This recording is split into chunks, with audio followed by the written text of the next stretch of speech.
अस्सलाम वालेकुम पाकिस्तान। मैं हूं मलिया Hashmi, you watching my YouTube channel. नाज़रीन, उम्मीद है आप सबकी ईद बहुत खैर खैरियत और सेहत सलामती के साथ गुजरी होगी। अल्लाह का शुक्र है, लॉ एंड ऑर्डर सिचुएशन के अतबार से बहुत ठीक रहा माशाल्लाह। पाकिस्तान में अमन व अमान की सूरत हाल बिल्कुल ठीक रही, शुक्र अल्हम्दुलिल्लाह। और अब SOPs पर भी आहिस्ता आहिस्ता पाकिस्तानी अवाम ने खुदा खुदा करके अमल दरामद करना शुरू कर ही दिया है। और जाहिर है, जब हम देखते हैं कि सरहद पार भारत में जो हालात हैं, अल्लाह माफ़ करे, और फिर पाकिस्तान में भी जो हमारे कितने ही जानने वाले अजीज़ व अक़ारब, दोस्त, अहबाब, रिश्तेदार, बहुत से लोग इस वक्त वेंटिलेटर्स तक जा पहुँचे हैं, दीगर कोविड कॉम्प्लिकेशंस का मुकाबला कर रहे हैं। अल्लाह ताला सब की मुश्किलें हल करें और कोविड और हर किस्म के मर्ज से मुकाबला करने वाले हर शख्स को अल्लाह ताला अपनी बीमारियों के अगेंस्ट फदायाब करें, आमीन। पाकिस्तान की सियासी सूरत हाल पर नाज़रीन बात करेंगे और देखेंगे आज की डिस्कशन में। ज़रा मैं आपको बताऊंगी कि शहबाज शरीफ साहब लंदन जाने की तैयारियां कैसे कर चुके हैं और पाकिस्तान तहरीक इंसाफ की हुकूमत के खिलाफ वो क्या प्लान बना चुके हैं कि मैं अब इनके खिलाफ कंटेम्प्ट ऑफ कोर्ट कराऊंगा। ये देखें तो सही, इन्होंने मुझे रोका कैसे है। शहबाज शरीफ साहब को प्रिसाइजली इस बात पे बहुत गुस्सा है कि मुझे एक आम पाकिस्तानी सिटीजन सा ट्रीटमेंट क्यों मिला है।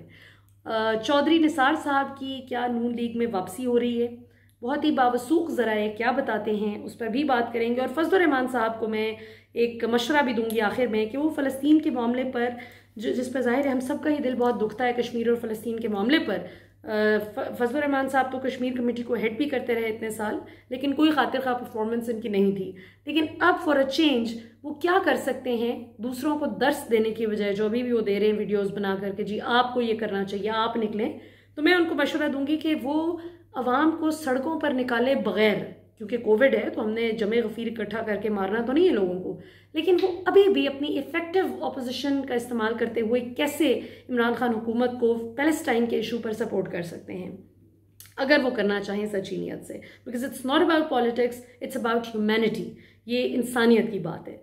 और आखिर में एक और भी बड़ी इंटरेस्टिंग बात करेंगे जी। इमरान खान साहब ने जो रिंग रोड केस था, जो रावलपिंडी इस्लामाबाद केस पर हमने बात की थी, ये जो रिंग रोड बनाई जा रही थी जिसमें 25 अरब रुपए का टीका लगाया जा रहा था, लगाया जाने वाला था, ये कौन था, ये किसने कोशिश की। इमरान खान साहब ने इस हवाले से पूरी रिपोर्ट तलब कर ली है और अब इमरान खान साहब इस हवाले से बड़ी से बड़ी कुर्बानी देने के लिए भी तैयार हैं कि मेरी टीम का कोई भी वजीर, मुशीर, कोई भी छोटा बड़ा कोई वजीर भी इसमें इन्वॉल्व हुआ, जो सबूत के साथ मुझे पता चल गया, तो मैं उसको फारिग करने में एक सेकंड नहीं लगाऊंगा।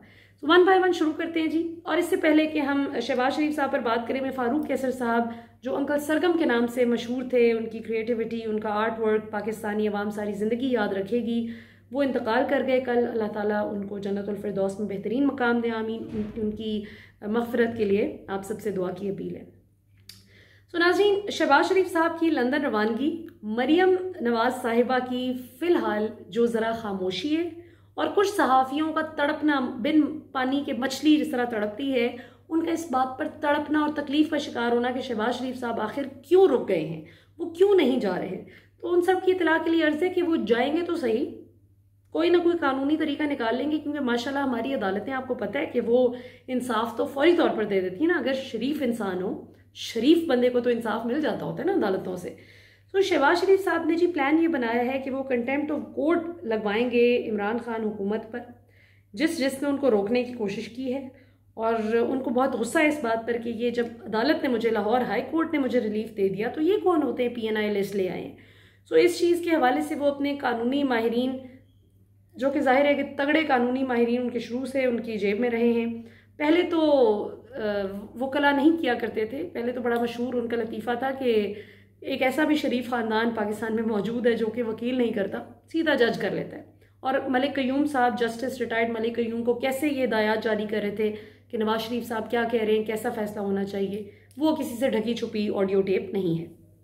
सो शहबाज शरीफ साहब की पूरी कोशिश है कि किसी तरह मैं निकलूँ इससे पहले कि ईद की छुट्टियां ख़त्म हों, और ईद की छुट्टियां ख़त्म होते ही ये जो मेरा नाम ECL पे डालने की सारी बात की जा रही है, और जिस तरह से हुदैबिया पेपर मिल्स केस को खोलने की बात की जा रही है, दोबारा ये बेड़ा गर्क हो जाएगा अगर मैं पाकिस्तान में ही रह गया और ये खुल गया केस। तो इसमें चूँकि इतना शोर शॉर्ट, ये तो इनके खिलाफ जो गवाहान मौजूद हैं, काजी फैमिली इंग्लैंड बैठी हुई है, अब वो ऐसी फैमिली भी नहीं है, कोई हल्की फुल्की फैमिली भी नहीं है कि जिसको ये डरा धमका के कहें कि हाँ भाई खबरदार मुंह बंद कर लो। वो जानी मानी फैमिली है, उनको लोग जानते हैं, और फिर ये कि उनकी शहादतें ऑलरेडी पब्लिकली मौजूद हैं लोगों के पास, जो जगह जगह वो बता चुके हैं कि कैसे इसहाक डार साहब ने जालसाजी के लिए उनके पासपोर्ट्स को इस्तेमाल किया। सो उसमें शहबाज शरीफ साहब को पता है कि मैं, नवाज शरीफ साहब और हम सब लोग अपने अहलो अयाल समेत, अपने अहल खाना समेत हम इसमें फंसेंगे और बड़ा गंदा फंसेंगे।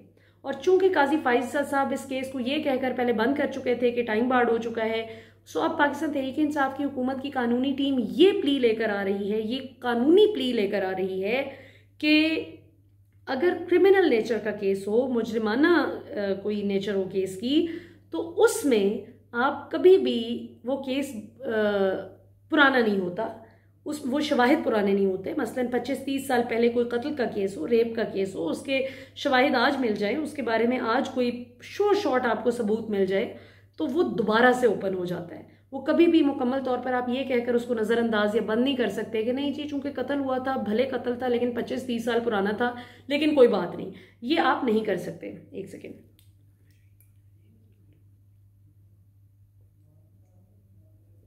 मैं असल में पिछले 1-1.5 घंटे से मुसलसल बोल ही रही थी। अच्छा जी, तो अब ये है कि शहबाज शरीफ साहब निकलने की कोशिश कर रहे हैं, लेकिन साथ साथ अगर वो पाकिस्तान रह जाते हैं तो वो यहाँ पर वो जाएं या यहाँ पर रहें कुछ अर्सा, वो चौधरी निसार साहब को अपनी जगह एक्टिव करना चाहते हैं, क्योंकि उनको ये लगता है कि मरियम ने बहुत बेड़ा गर्क कर दिया है। जितनी देर शहबाज शरीफ साहब ज़रा खामोश रहे और अपनी ज़मानत खुद कैंसिल करा कर जेल में बैठे रहे, तो उनका ख्याल था कि ठीक है, ये एक गुबार है, ये उतर जाएगा तो फिर मैंने ही तो आगे आना है, क्योंकि ये रियासत मुखालिफ बयानियाँ कितनी देर चलेगा। सो बेशक उन्होंने खुद को इससे अलहदा तो रखा, और आज इस्टेब्लिशमेंट को चमक चमक कर कहते हैं शहबाज शरीफ साहब के, देखा मैंने तो बड़े भाई वाला बयानिया नहीं ना रखा, वो तो इन लोगों ने रखा है, मैंने तो कभी रियासती हमलों पर अटैक नहीं किया, मैंने तो कभी फौज पर अटैक नहीं किया। सो उसका ये है कि अब चूंकि उनको ये लगता है कि वो अकेले नहीं इतना कर सकते, क्योंकि मरियम का काफ़ी होल्ड हो गया था शहबाज शरीफ साहब की एब्सेंस में, तो उनको ये लगता है कि अब मुझे वापस अपना क्लाउड जिंदा करना है, मुझे अपने ज़रा धड़ा मजबूत करना है, बस बहुत हो गया। ये तो बिल्कुल हमें कुडे लाइन लगा दी है मरियम ने और नवाज शरीफ साहब के बयानिए ने। और जाहिर है कि वो तमाम MNAs MPs जो कि चौधरी निसार साहब के बहुत करीब भी रहे हैं शुरू से, शहबाज शरीफ साहब के भी बहुत करीब रहे हैं, उनके बयानिए के बहुत करीब हैं, और उन्होंने कभी अटैक नहीं किया फौज पर, और वो ये कहते हैं कि असी इलेक्शन लड़ना है, भाई असी हल्के में जाना है, तो इस बयानिए नाल असी नहीं इलेक्शन लड़ सकते। अवाम जूते मारती है, लोग कहते हैं कि तुम हमारे फौजी को गाली निकालते हो जो सरहद पे खड़ा होकर हमारी जान की हिफाजत कर रहे हैं, माशाल्लाह। तो इस बात पर जाहिर है, क्योंकि जाहिर है पाकिस्तानी अवाम का एक इमोशनल अटैचमेंट है अपनी फौज के साथ, एंड राइटली सो। जो लोग तनकीद करते हैं, मैं कहती हूँ ठीक है, करप्शन कोई फौज में बैठ के करता है, जुडिशरी में बैठ के करता है, सियासत में करता है, ब्यूरोक्रेसी में करता है, किसी भी शोबे में करता है, उसको स्पेयर नहीं करना चाहिए, उसको एक तिनके का भी, एक कतरे का भी मार्जिन नहीं मिलना चाहिए। लेकिन क्या किसी माँ में हौसला है कि जो लोग मुंह फाड़ के तनकीद कर देते हैं फौज पे कि जी नहीं सरहदों की हिफाजत करते हैं, तुझे तनख्वाह भी तो लेते हैं, आपकी माँ में हौसला है कि वो आपको भेज दें सरहद पर हिफाजत के लिए? है? या आप में हौसला है कि आप अपनी औलाद को भेज दें सरहद पर हिफाजत के लिए? अगर तो है, फिर आप खुलकर तनकीद करें, फिर मैं आपको कुछ नहीं कहती। लेकिन अगर ये सोचने का भी हौसला नहीं है ना, तो फिर कम अज़ कम बात सोच समझ के किया करें।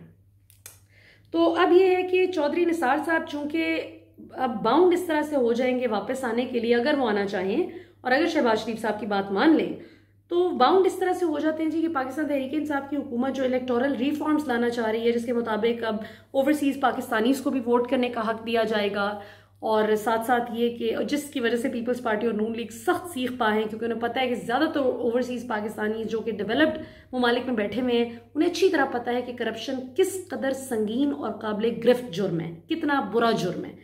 तो उन्हें अच्छी तरह से पता है कि डेवलप्ड ममालिक क्या होते हैं, और इमरान खान जैसे बात करता है कि पाकिस्तान कैसा होना चाहिए, तो वो डेवलप्ड ममालिक वाकई वैसे हैं जैसे इमरान खान बात करते हैं। तो ये उनको ख़तरा है कि ओवरसीज़ पाकिस्तानीज़ का तो ठीक ठाक एक्सपोजर है पढ़ी लिखी दुनिया में, डेवलप्ड वर्ल्ड में, तो ये डेवलप्ड वर्ल्ड से तो सीधा सीधा वोट हमें नहीं पड़ना, इमरान खान को पड़ जाना है। और दूसरा ये कि चूँकि इलेक्टोरल रिफॉर्म्स की जो एक शिक है वो ये भी कहती है कि जो शख्स भी कौमी या सूबाई असम्बली में मुंतखब होकर आता है उसको 3 माह के अंदर अंदर, यानी 90 दिन के अंदर अंदर हलफ लेना है। तो जो शख्स हलफ नहीं उठाता 3 माह के अंदर अंदर, उसकी सीट फारिग हो जाएगी, वो सीट ज़ाया हो जाएगी। सो अब इसहाक डार साहब तो इतने, इसमें इसहाक डार साहब और चौधरी निसार साहब पे ही केस आता है। इसहाक डार साहब तो इतने बेवकूफ़ नहीं हैं कि जो सिर्फ एक सीट की खातिर वापस पाकिस्तान आ जाए। उन्हें पता है कि अगर आना है तो फिर पूरे इक़्तिदार में आएंगे तो सारे मज़े मेरे ही हैं। तो मैं बेवकूफ़ हूँ कि इस वक्त इमरान खान का दौर है और मैं इस वक्त अपने केसेस भुगतने के लिए पाकिस्तान चला जाऊँ, तो वो तो खुशी खुशी अपनी सीट ज़ाया करने के लिए तैयार हो जाएंगे। लेकिन जो चौधरी निसार साहब हैं वो शायद पॉलिटिक्स के लिए तो ना भी इतना आना चाहते, लेकिन चूंकि अब उन्हें लगता है कि अब मरियम साइड लाइन हो रही हैं, जब से शहबाज शरीफ साहब ज़मानत खुद लेकर वापस आए हैं तब से एक ऐसा माशाल्लाह हमारा निज़ाम है कि जिस वक्त दिल चाहा तो खुद ज़मानत कैंसिल करा के जेल में बैठ गए, और जिस वक्त खुद चाहा तो उस वक्त माशाल्लाह गारंटीज लेकर वापस आ गए ज़मानत पर। तो उनको ये लगता है कि मैं जिस वजह से, जिस उसूली इख्तलाफ पर नून लीग से साइड लाइन हुआ था कि डॉन लीग्स, पाकिस्तान के रियासती इदारों पर हमले करना, फ़ौज पर हमले करना, या नवाज शरीफ साहब की औलाद के आगे हाथ बांध के खड़े हो जाना, चाहे उनका इतना कैलिबर है या नहीं, मैं इस सब के ख़िलाफ़ हूँ। तो उनको ये लगता है अब कि ये अगर मरियम साइड पे हो जाती हैं तो मेरे तो इख्तिलाफ़ की सारी जड़ ही ख़त्म हो जाती है। लिहाजा आपने देखा होगा कि आजकल मरियम की ट्वीट्स भी और सारी चीज़ें बड़ी ठंडी हो गई हैं, और इस्टेब्लिशमेंट के ख़िलाफ़ अगर बातचीत भी करनी हो तो वो मरियम की बजाय नवाज शरीफ साहब किससे करवाना पसंद करते हैं। भले अल्फाज परवेज़ रशीद साहब के हों, इरफान सिद्दीकी साहब के हों, या दीगर जो फ़ौज मुखालिफ एलिमेंट्स हैं इनके, उनके हों, लेकिन करवाते किससे हैं? जावेद हाशमी से, मरियम से नहीं करवाते। और उसके बाद उस बयानियों को पेडल किस तरह कराते हैं? अपने मनपसंद सहाफ़ियों से ट्वीट्स करवाते हैं कि जी ये तो बड़ा अच्छा बयानिया है, बस इसको देखना होगा। अगर नून लीग डेमोक्रेसी की वाकई इज्जत करती है तो फिर जावेद हाशमी की बात को दबाना नहीं चाहिए, उनकी आवाज़ को दबाए मत। और उसको फिर उनकी सोशल मीडिया टीम्स जो हैं वो पेडल करती हैं, प्रोपिगेट करती हैं। सो अब इस चीज़ से आपको समझ आ जानी चाहिए कि मरियम को फ़िलहाल उन्होंने साइड पे रख दिया, थोड़ा सा साइड पे किया है कि शहबाज शरीफ साहब जो हैं फ्रंट फुट पे आके खेलना चाहते हैं, और इसीलिए वो इंग्लैंड जाकर अपनी इंटरनेशनल इस्टेब्लिशमेंट से और दीगर जो बाअसर हैं सोर्सेज उनके साथ ज़रा मिलकर खिचड़ी पकाना चाहते हैं ताकि पाकिस्तान में अपना इन्फ्लुएंस एक्सरसाइज कर सकें। और अब जावेद हाशमी साहब को माउथ पीस बनाया गया है नवाज शरीफ साहब का। सो लेट्स सी कि आने वाले दिनों में क्या होता है। इमरान खान साहब इस वक्त अब बहुत संजीदगी से अपनी इंट्रोस्पेक्शन शुरू कर चुके हैं। अपनी टीम के अंदर उनको जो अनासर लग रहे हैं, जिन पर शक है कि वो गड़बड़ में इन्वॉल्व थे और हैं, उनको पकड़ने की तैयारियां तेज़ कर ली गई हैं। इस्लामाबाद रावलपिंडी रिंग रोड में जो 25 अरब रुपए का टीका पाकिस्तानी अवाम को लग सकता था, उस पर इमरान खान साहब ने रिपोर्ट भी तलब कर ली है कि मुझे बताया जाए कि किसने क्या किया है। और चाहे किसी का भी नाम आता है, जुल्फी बुखारी का आता है, गुलाम सरवर का आता है, या किसी ब्यूरोक्रेट का आता है, किसी का भी आता है, ये वो दो नाम हैं जो कि लिए जा रहे हैं उनकी काबीना से। सो मैं किसी को भी स्पेयर नहीं करूँगा अगर मुझे ठोस शवाहिद मिल गए। ये नहीं कि सिर्फ बातें, ठोस शवाहिद मिल गए इनकी इन्वॉल्वमेंट के। और अगर मुझे पता चल गया, चूँकि अब वो काफ़ी उनकी क्लोज सर्वेलेंस भी हो रही है, तो अगर मुझे पता चल गया कि वाकई ये इल्ज़ामात दुरुस्त हैं, तो फिर ये मत सोचिएगा कि कोई मेरा कौन कितना क्लोज फ्रेंड है या कौन किसकी वजह से मेरा कौन सी सीट जाती है, मुझे परवाह नहीं। मैं इक़्तिदार में ये लेवरेजेस देने के लिए नहीं आया, ये कंसेशंस देने के लिए नहीं आया।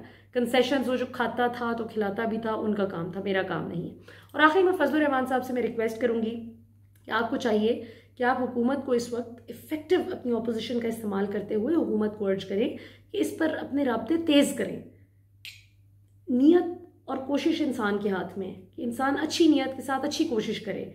इंशाअल्लाह ताला अच्छा आउटकम अल्लाह ताला ने देना है, वो हमारे इख्तियार में नहीं है, हम सिर्फ अपनी कोशिश अच्छी कर सकते हैं। सो फजलुर रहमान साहब, दीन के नाम पर सियासत तो बहुत कर ली, अब ज़रा थोड़ा सा किसी अच्छे मकसद के लिए भी अपना इन्फ्लुएंस यूज़ कीजिए और दूसरों को नसीहतें करने की बजाय ज़रा ख़ुद आप इस मामले में आगे बढ़ें, तो कौम को भी खुशी होगी कि आपने कोई अच्छा काम किया है। फॉर वंस पाकिस्तान जिंदाबाद।